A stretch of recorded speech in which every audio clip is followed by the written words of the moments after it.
Salah satu bukti bahwa kita ini termasuk dalam kategori tenaga honorer yang masuk dalam database BKN ketika kita sudah berhasil mencetak bukti pendataan tenaga non ASN tahun 2022.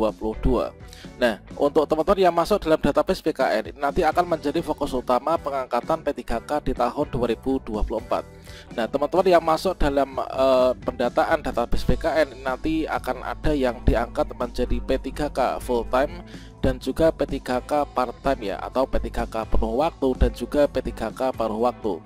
Pada video ini kita akan berbagi update informasi terbaru, yaitu 6 ketentuan honorer ini diangkat menjadi P3K part-time.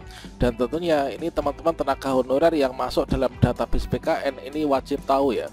Bagaimanakah informasinya? Silahkan simak video ini sampai selesai. Namun sebelum kita lanjutkan, perlu saya ingatkan, bagi teman-teman yang mungkin baru saja menemukan channel ini, silakan klik tombol subscribe-nya dan aktifkan notifikasi loncengnya sehingga nanti jika ada update video terbaru, kalian tidak akan ketinggalan informasi. Seperti yang kita ketahui bahwa dari Kemenpan RB ini telah menyampaikan proyeksi kebutuhan ASN tahun 2024 bahwasanya untuk P3K ini alokasinya terdapat 1,6 jutaan formasi terbagi dalam untuk formasi P3K pusat dan juga P3K di instansi pemerintah daerah.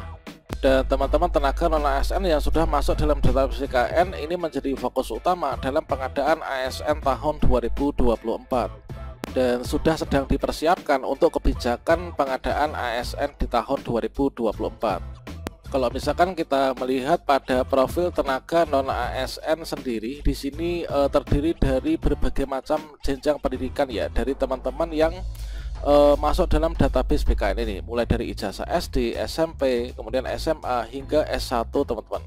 Dan totalnya untuk tenaga non ASN yang di pusat ada 325.517 dan juga di instansi daerah ada 2.029.575 honorer. Selanjutnya informasi pertama, di sini kita kutip dari cpnn.com, yaitu terkait tentang 6 hal penting soal honorer jadi P3K part-time.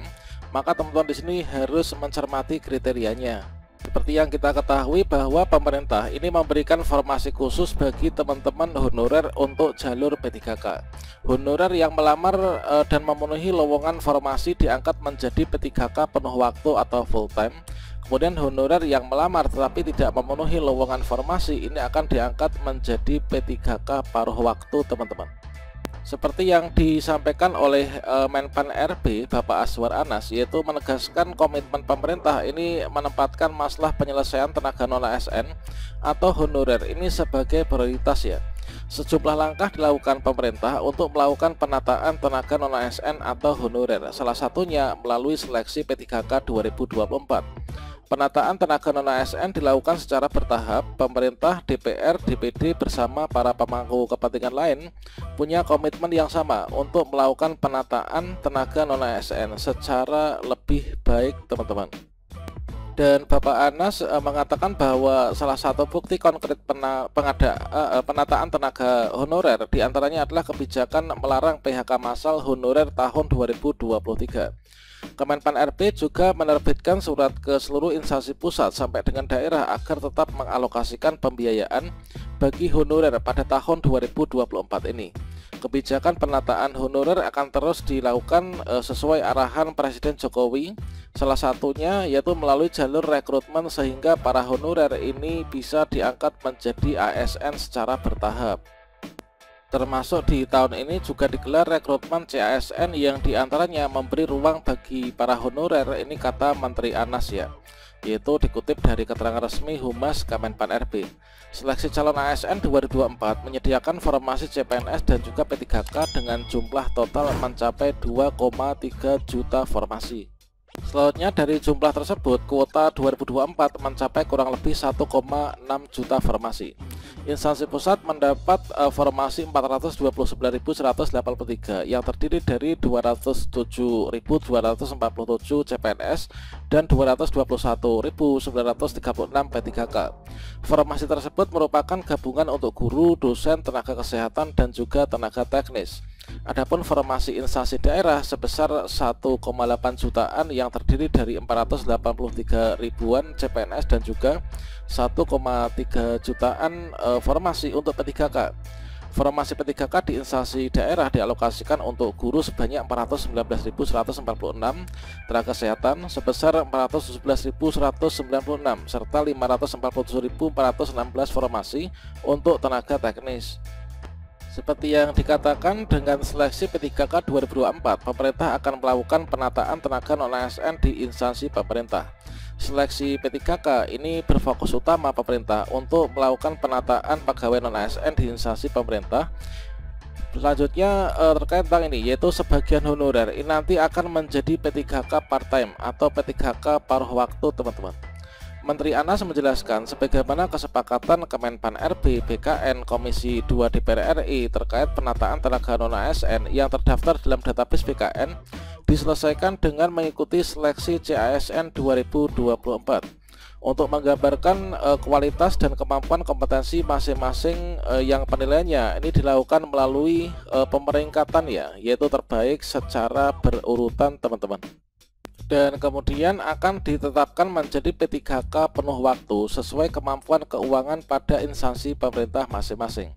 Sedangkan bagi instansi pemerintah yang belum memiliki kemampuan keuangan, tenaga non-ASN diangkat menjadi P3K paruh waktu yang secara bertahap diangkat menjadi P3K penuh waktu sesuai kebutuhan dan kemampuan keuangan masing-masing pemerintah daerah. Prinsipnya sebagaimana telah disepakati bersama bahwa tidak terjadi pengurangan penghasilan, tidak terjadi PHK massal, dan tidak terjadi penambahan beban anggaran. Ketentuan mengenai mekanisme seleksi dan pengangkatan P3K paruh waktu ini nanti akan diatur lebih lanjut dalam peraturan menteri, kata beliau. Insya Allah semua honorer ini yang masuk dalam database BKN dan telah terverifikasi validasi oleh BKPP akan diangkut dalam P3K penuh waktu maupun juga P3K paruh waktu. Kemudian di sini terdapat yaitu 6 hal terkait tentang P3K part-time. Ini bagi teman-teman yang penasaran untuk P3K part-time itu ketentuannya seperti apa. Nah, di sini dijelaskan dari penjelasan Menpan RB, yaitu setidaknya ada 6 hal penting, diantaranya terkait tentang kriteria honorer jadi P3K part-time. Yang pertama, honorer jadi P3K part-time ini harus sudah masuk dalam database BKN. Kalau misalkan teman-teman tidak masuk dalam database BKN, ini tidak bisa untuk menjadi P3K part-time atau diangkat menjadi secara otomatis, teman-teman. Yang kedua, masuk kriteria honorer dengan data valid berdasarkan hasil audit Badan Pengawasan atau ini Keuangan dan juga Pembangunan atau BKPP. Dan kemudian untuk yang ketiga, honorer jadi P3K part-time ini jika instansi belum memiliki kemampuan keuangan sehingga belum membuka formasi P3K yang penuh waktu. Yang keempat, honorer yang melamar tetapi tidak memenuhi lowongan formasi ini diangkat menjadi P3K paruh waktu atau P3K part-time. Yang kelima, honorer jadi P3K part-time ini secara bertahap nanti akan diangkat menjadi P3K penuh waktu.